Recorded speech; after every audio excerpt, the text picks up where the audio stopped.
Hi, I'm Don Mathisen. The luxury housing market is rebounding in New York City, and here to tell us all about it is Carmen Roberts. Carmen is an Emmy-nominated producer and host, and she's currently reporting for Reuters. Hi, Carmen. Hi, Don. Nice to see you. Good to see you. Let's start with a few definitions, if we could. At what price point does the market define luxury housing? Well, it depends on, of course, the year that you're talking, because luxury housing is the top 10%, the percentile of the market. So if we take 2008, when the market was at its peak recently, then we would define the top 10% as 2.65 million. And this is for Manhattan, not for the broader New York City area. So 2.65 would be the benchmark. When did the real estate prices top out, and where are they now in comparison to the high? If you remember the day that Lehman Brothers failed, then you remember the point where the markets topped out. After that, everything fell apart, as you might expect. So we're looking at September 2008. And the markets at that time, they took a tumble the first year. The volume in the luxury real estate market fell 28% year to year, third quarter over third quarter.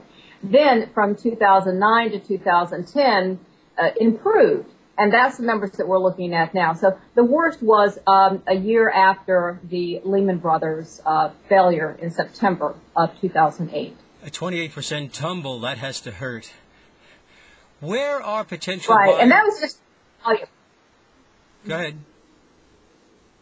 No, I said that was just in volume. And then if you look at prices on top of that, the prices dived 13% in that first year. And so when we talk, sorry about my dogs, when we talk about a rebound, then you saw that from in the 2-year period from 2008 to 2010, prices are only down 3% versus that 13% plunge they took the first year. So that's where the rebound is coming in. Carmen, are potential buyers still facing hurdles when it comes to getting approved for a mortgage? I understand that mortgage rates are relatively low, but there are other issues when it comes to actually getting the mortgage. The whole game has changed. This is, as they say, this is not your father's banking system. The rules for banking, the rules for mortgages and lending have all changed. It's not like the days pre-2008 or even 2007. The days of being able to put down 20% for your mortgage and in cash or however you're going to do it and then get the deal, those are gone. People are having to put down at least 25% and sometimes more. Of course, it depends on your specific category that you're in, how much you're borrowing, what your credit rating is, and all that. But even people who are willing to pay cash, they still are having to put down 25%, as a down payment, even before they can get into the deal. So everything has changed. It's a lot tougher for everybody. Let's talk about the brokers for just a moment. Are brokers offering incentives to close these deals? It's interesting. I talked to a luxury real estate broker here in Manhattan, Jackie Toplinsky. She's with Prudential Douglas Elliman.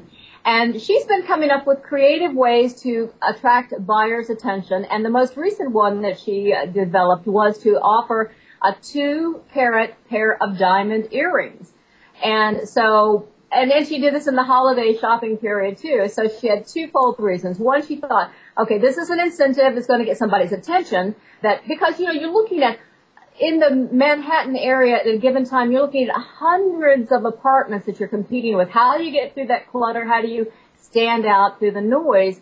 And so that was one reason. Also, because it was a holiday shopping period, she thought, well, if somebody gets online and they do look for diamond earrings at a search engine, that my diamonds for the apartment are going to pop up. So she might get some extra hits from people that she wasn't even counting on.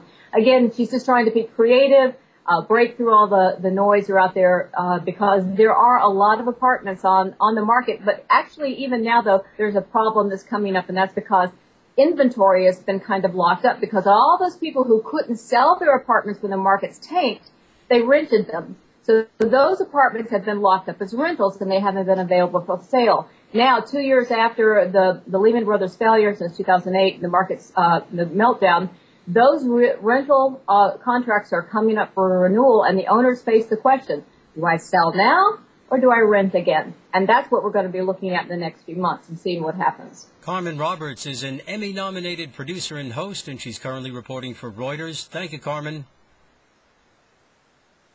My pleasure.